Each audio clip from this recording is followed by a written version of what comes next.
بسم اللہ الرحمن الرحیم۔ بنی اسرائیل کے 99 افراد کے قاتل کی توبہ۔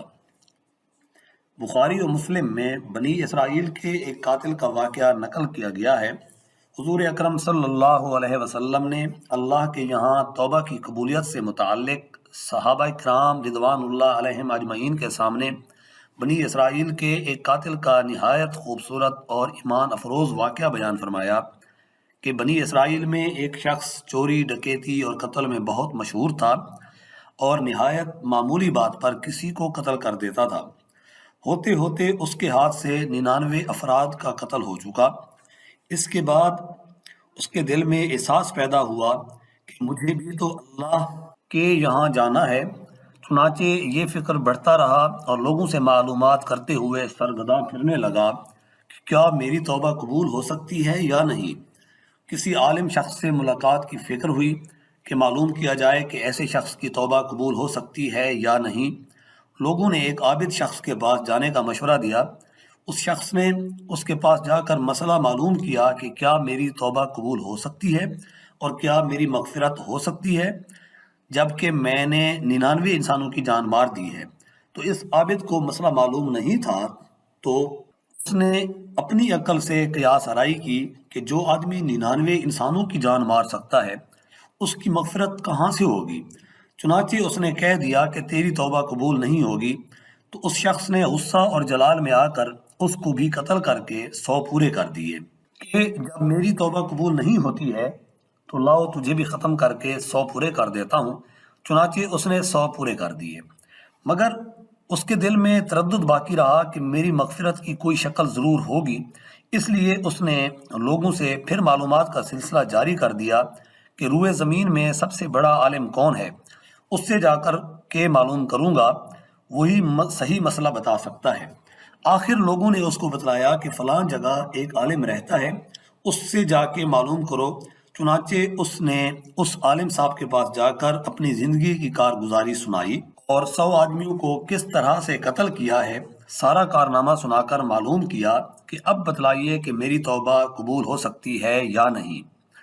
کیا اللہ کے یہاں مجھ جیسے گناہ گار کے لیے بھی مغفرت کا کوئی خانہ ہے؟